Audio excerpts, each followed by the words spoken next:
안녕하세요. 칼리스타입니다. 그동안 잘 지내셨죠? 오늘은 책을 함께 읽어보는 시간을 마련을 해봤는데요. 그동안 책을 읽어달라는 구독자분들의 요청이 꽤 있었어요. 목소리가 좋다, 딕션이 좋다, 칭찬을 많이 해주셔서 감사하기도 했는데요. 그래서 오늘 책을 함께 읽어보는 시간 마련해봤습니다. 여러분께 오늘 보여드릴 책은 바로 아이와 함께 여행 시리즈입니다. 저의 언니가 쓴 책이에요. 저희 언니가 여행 작가거든요. 조카와 함께 유럽을 여행하면서 담은 이야기들을 모두 3권의 책으로 출간을 했는데요. 그 중에 첫 번째 시리즈 아이와 함께 크로아티아부터 오늘 만나보도록 하겠습니다. 작가 정유선 지음이고요. 뮤진트리 출판사 작품이에요. 먼저 작가에 대한 설명부터 읽어드릴게요. 5살 딸아이와 함께한 크로아티아 여행 33일. 조카가 5살 때 언니가 다녀와서 쓴 거예요. 작가 정유선. 대학교 4학년 때부터 시작해 방송작가 생활만 20년. 꿈을 이루어가는 행복한 인생이었다. TBS, KBS를 넘나들며 장유진의 음악편지, 황인용의 뮤직 투 뮤직, 방은진의 밤으로의 여행, 음악이 흐르는 곳에 등등. 라디오와 함께 좋아하는 음악 실컷 듣고 멋진 사람들 신나게 만나며 참으로 뜨겁게 살아왔다. 하지만 이제는 원하는 세상을 양껏 뛰어다닐 수 없는 한 남자의 아내이고 한 아이의 엄마다. 그렇다고 어느 한쪽을 포기할 수는 없는 일. 같이 뛰고 같이 멈추고 같이 걸으며 두 번째 꿈을 꾸기로 한다. 내가 더 일찍 보고 싶었던 세상을 아이에게 보여주고 함께 배우고 느끼고 상상하며 한 편의 노래로 만들어가는 일. 덕분에 고작 5살짜리 아이는 야무지게 꿈을 이야기하고 엄마처럼 글을 쓰고 그림을 그리며 저 혼자 책을 만든다. 그런 아이를 보며 나 역시 애 때문에 라는 변명을 치우고 애 덕분에 라며 새로운 인생을 쓴다. 이렇게 작가 소개가 되어 있는데요. 작가 소개는 3권이 모두 똑같이 나와 있거든요. 그래서 오늘 소개를 해드렸고 두 번째, 세 번째 때는 스킵을 할게요. 차례를 한번 같이 보면은요, 크로아티아의 여러 지역별로 이렇게 챕터가 구분이 돼 있어요. 자그레브, 로비니, 플라, 모토분, 슬루니, 플레트비체 이렇게 쭉 가고 있는데 작가가 여행한 여행의 여정에 따라서 이야기가 담겨져 있습니다.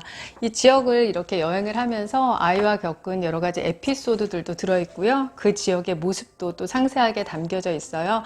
그리고 중간중간에 작가가 찍은 이렇게 사진들이 함께 게재가 돼 있어서 함께 여행을 하는 듯한 그런 느낌이 드는 책입니다. 어렵지 않게 쓰여 있으면서 또 감수성이 아주 풍부해서요. 마음이 같이 따뜻해졌다가 좀 감동에 밀려왔다가 함께 공감하면서 읽을 수 있는 그런 책이고요. 무엇보다 요즘 저희가 여행 갈 수 없잖아요. 그래서 대리만족을 확실히 느낄 수 있는 책이 아닌가 싶어서 이 시기에 제가 한번 골라봤습니다. 자, 그러면 아이와 함께 크로아티아 안쪽에 보시면은 이렇게 아이와의 여정을 담은 이야기들이 쭉 들어있고 중간중간에 나의 이야기라고 해서 그 순간에 어떤 작가가 느꼈던 그런 마음들이 담겨져 있는 부분이 있거든요. 한 부분씩 발췌를 해서 지금부터 여러분께 읽어드릴게요. 비로소 아이와 나란히 걷게 되다. 혼자서 여행을 하던 시절에 나는 그 어떤 숙소에서도 가장 부지런한 여행자였다. 홍콩에서도 뉴욕에서도 뉴질랜드의 타오포에서도 어둑어둑한 새벽에 가장 먼저 일어나 샤워를 하고 하루 종일 1000가지 길과 10,000가지 볼거리를 둘러보고는 발바닥에 물집이 잡힌 채로 가장 늦게 들어오는 사람은 동양인인 나였다. 내가 일어날 때 침대에 엎드려 자던 서양 애들은 내가 밤에 들어왔을 때도 자고 있었다. 그들을 보고 당연히 한심하게 생각했던 나였다. 이 좋은 데 와서 이 아까운 시간에 저렇게 퍼질러 자고 싶을까? 볼거리가 한두 가지가 아닌데. 아무리 우리보다 휴가 기간이 길다고 해도 그들의 여행 방식이 내게는 게으르게만 보였고 상대적으로 부지런한 동양인의 저력을 바로 내가 보여주는 것 같아서 두 어깨가 올라갔던 것도 사실이다. 덕분에 난 참 짧은 시간에 많은 것들을 보았다. 보고 또 보고. 그런데 본 것은 확실한데 시간이 흐르고 흘러 지금 불현듯 그때의 지명을 떠올리려고 하면 기억이 잘 나지 않는다. 종종 여기가 거기인가? 아니 거기가 여기 같은데 하며 헷갈리기 시작하는 것이다. 마치 제멋대로 편집되고 더빙되어 화면과 배우들의 입모양이 어긋나버린 옛날 영화의 한 장면을 보는 기분이라고나 할까?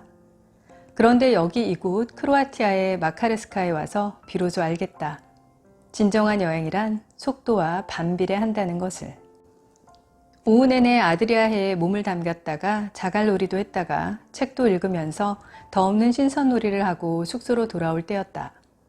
티끌 한 점 없이 파란 하늘을 머리에 이고 부서지는 무지갯빛 태양 속에서 흥얼흥얼 노래도 부르며 걸어오다 문득 내가 아이와 손을 안 잡았는데도 나란히 걷고 있다는 것을 깨달았다.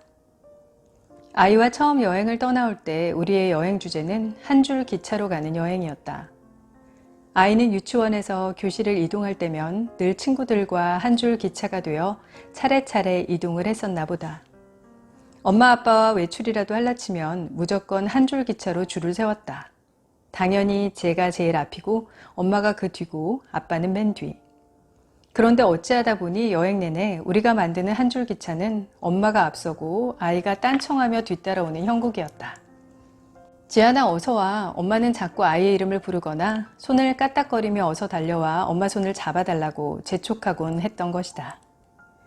그러나 무엇이든 다 할 수 있어서 아무것도 안 해도 되는 이곳 마카레스카에 와서 나는 비로소 아이와 나란히 걷게 된 것이다. 아이와 같은 보폭으로 천천히 한 발 한 발. 그랬더니 모든 것이 더 선명하게 다가오기 시작했다.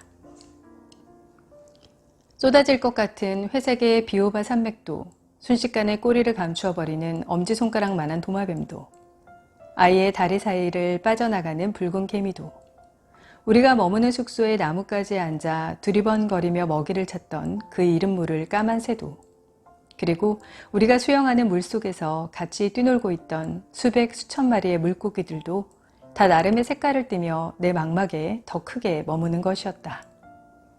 그러면서 무엇보다 내가 달라진 것이 느껴졌다.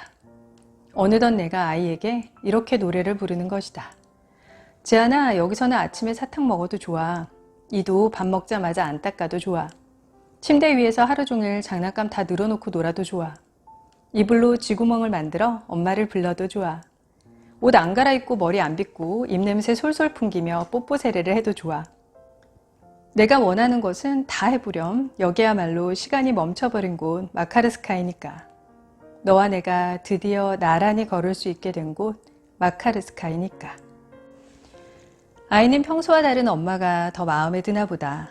날 닮아 애정 표현에 관대하지 않은 아이가 종종 잠자기 전 엄마를 꼭 안아주며 엄마 사랑해 I love you를 외쳐준다. 뽀뽀도 아주 오랫동안 하고 있자고 먼저 제안을 해온다. 그럴 때마다 내 가슴 속에 행복이 빵빵하게 차오른다. 그러게 이런 행동을 왜 그동안은 못하고 지내온 것일까? 알고 보면 어려운 일이 아닌데. 오히려 마음을 놓고 천천히 걷는 것이 더 편하고 쉬운 일인데 그동안 나는 왜 자꾸 앞서서 걸으려고 했던 것인지. 목욕을 시키는데 아이가 간지럼을 타면서도 장난을 멈추지 않는다. 물이 잘 빠지지 않은 샤워 부스에서 첨벙첨벙 발장난의 강도가 점점 더 세진다. 아마도 집에 있을 때는 그러지 말라고 몇 번이나 외치던 엄마였겠지? 하지만 지금의 나는 달라졌다. 야, 이지안 각오해. 그러면서 내가 더 큰 발자국으로 첨벙첨벙 물장구를 쳤다. 엄마가 만들어낸 무지막지한 물대포에 자지러지게 웃는 아이. 그 웃음소리가 좋아 엄마는 더 크게 물장구를 친다. 까짓것 흘러넘친 물이야 닦으면 그만이지. 지연이와 나의 계속되는 물장난에 어느덧 푸른 아드리아해가 우리의 예쁜 방에도 넘실거리며 차오르기 시작한다. 여행은 사실 하다 보면 여행의 여유가 점점 생겨나는 것 같아요. 저도 지금까지 한 40여 개국 여행을 했는데요. 처음에 여행을 했을 때는 무조건 많이 보자주의였거든요. 최대한 많이 가고 최대한 시간을 밖에서 많이 쓰고 그래서 막 명소마다 다 다니고 정신없이 찍고 돌아다녔던 기억이 있는데 이제 여행이 좀 해를 거듭할수록 조금 더 마음의 여유도 생기고 보는 시야도 조금 넓어지면서 조금 다른 각도의 여행을 하게 되더라고요. 그래서 꼭 여러 곳을 가기보다는 조금 한 곳이라고 하더라도 아주 좋은 곳이 있고 마음에 드는 곳이 있다면 그곳에서 조금 오랫동안 머무는 시간도 가져봤던 것 같습니다. 어떤 여행이 뭐 맞다 그러다 저희가 표현을 할 수는 없겠지만은요, 그 부분은 좀 직접 저희가 경험을 해봐야만 또 느낄 수 있는 부분이 아닐까 싶어요. 근데 이렇게 여유를 찾았을 때 그 마음이 조금 더 편안하고 따뜻해진다는 건 사실인 것 같습니다. 나의 이야기. 옛날 아주 오랜 옛날 어느 여름날 갑자기 소낙비 내리던 날 나는 프랑스 파리 퐁피두 센터에 앉아버렸습니다. 정확하게는 주저앉아 버렸다는 표현이 맞을 겁니다. 흑백 사진의 대비가 선명한 어느 거장의 사진을 둘러보고 있는데 미술관이었지만 독특한 구조를 지닌 퐁피두 센터 가장 높은 층에서는 벽과 벽 사이에 통유리가 걸쳐져 있어 미술관임에도 불구하고 바깥 세상이 보이더군요. 파리의 지붕들이었습니다. 생날것의 비가 예고도 없이 쏟아져 내려 온통 회색빛 하늘 아래 처연하게 비를 맞고 있는 파리의 지붕들. 그 광경을 지켜보는데 그저 맥없이 다리가 풀리더군요. 차츰차츰 다리가 꺾였고 그래서 주저앉았고 넋놓고 비가 그칠 때까지 하염없이 파리의 지붕들만 바라보았더랬습니다. 그리움이었습니다. 내 다리를 무너지게 한 것. 그것은 가슴 한쪽을 쑤시듯 파고드는 아득한 그리움. 하지만 20대 초 바보같이 그때까지도 사랑 한번 제대로 해본 적이 없던 나는 대상 없는 그리움 때문에 알아야 했습니다. 이렇게 눈물 날 것 같이 아름다운 풍경 앞에서 떠올릴 사람 하나 없는 내 자신이 너무나 바보 같아 슬펐지만 막연한 그리움도 그리움인지라 나는 가슴에 손을 얹고 그 따스한 온기를 느끼며 그 자리 그곳에서 내내 회색빛 세상만 지켜보고 있었습니다. 언제 비가 내렸냐는 듯 다시 하늘이 파래지고 햇살이 쏟아지고 말짱하게 말라가는 파리의 지붕들을 보면서 나도 모르게 안도의 숨을 내쉬었습니다. 다행히도 내 그리움은 참 씩씩하다는 사실을 알게 되었기 때문입니다. 하지만 나이가 들자 그렇게 씩씩하던 그리움도 생명을 다했습니다. 결혼을 하니 더 이상 내게 그리움이 남아있질 않은 겁니다. 1, 2년은 그리워할 필요가 없도록 상대가 늘 내 곁에 있었고 아이를 낳자 그리워할 시간도 마음의 여유도 없었으며 마침내 7년차가 되자 그리움이 흔적도 없이 사라졌습니다. 아이를 낳고 회사로 향하던 어느 가을날 귀에는 이어폰을 꽂고 있었고 앙드레 가뇽의 피아노 연주가 흐르고 있었고 창밖은 온통 노란 은행잎으로 숨막힐 듯 아름다웠는데 그래서 눈가에 눈물이 맺힐 듯 가슴에도 뭔가 찌릿한 것이 올 것만 같았는데 갑자기 오래된 카세트 테이프가 기계에 찝혀 우웅 하고 소리를 내고 멈춰버리듯 순식간에 내 마음에서 바람이 빠져버린 적이 있었습니다. 디엔드. 더 이상 앞으로 나아가지 않는 감수성, 이어지지 않는 그리움, 실종된 떨림. 그 이후 난 그리움과 본의 아니게 작별을 했던 것입니다. 그런데 그 그리움을 로비니가 깨워버렸습니다. 죽은 줄로만 알았던 내 안의 그리움을 되살려냈습니다. 로비니의 노을. 그때 왜 하필 유트가 해를 등지고 바다 위를 미끄러지고 있었던 것일까요? 왜 하필 건물들은 빛이 발해 노을에 물드는 순간 더 처연하게 보였고 왜 하필 그 순간에 바닷가를 거닐던 사람들은 서로가 서로를 껴안는 것인지. 특정 인물이 그리웠던 것이 아닙니다. 그저 그 옛날 퐁피두 센터에서처럼 대상 없는 그리움이 수줍게 고개를 들며 노을로 가득 찬 하늘처럼 나를 가득 채워주었습니다. 덕분에 느꼈습니다. 아직 내가 찌릿찌릿 살아있음을, 여전히 내 가슴이 두근두근 뛰고 있음을. 다행입니다. 나는 지금 그 무엇이 몸서리치게 그립습니다. 이 몸서리치게 그리운 막연한 그리움, 여러분 느껴보신 적 있으세요? 외국을 여행하다 보면 엄청난 장관을 접했을 때나 아름다운 풍경을 만났을 때 저희가 사랑하는 사람을 떠올리기도 하죠. 혼자 여행을 갔다면 같이 왔으면 좋았을 텐데 이런 생각들을 하는데 그런 감정을 넘어서서 정말 대상은 누군지도 모르겠고 되게 구체적이지 않은데 이렇게 가슴이 절절한 이렇게 막연한 그리움이 밀려올 때가 있어요.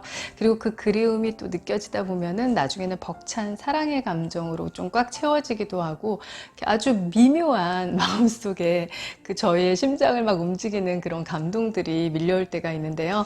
사실 저희가 일상생활을 하다 보면 그런 감정들은 참 많이 무뎌지게 되죠. 그래서 이렇게 책을 읽으면서 그런 감정들을 한 번씩 더 끄집어내는 시간을 가져볼 수 있지 않나라는 생각이 듭니다. 오늘 이렇게 해서 아이와 함께 크로아티아 여러분과 함께 읽어보았고요. 다음 시간에는 아이와 함께 아일랜드 영국과 아이와 함께 독일 동화 여행도 함께 여행을 떠나보도록 하겠습니다. 오늘 영상 여기서 인사드리고요. 여러분의 좋아요와 구독은 언제나 제게 큰 힘이 되니까 많은 응원 부탁드릴게요. 그럼 우리 다음 영상에서 만나요.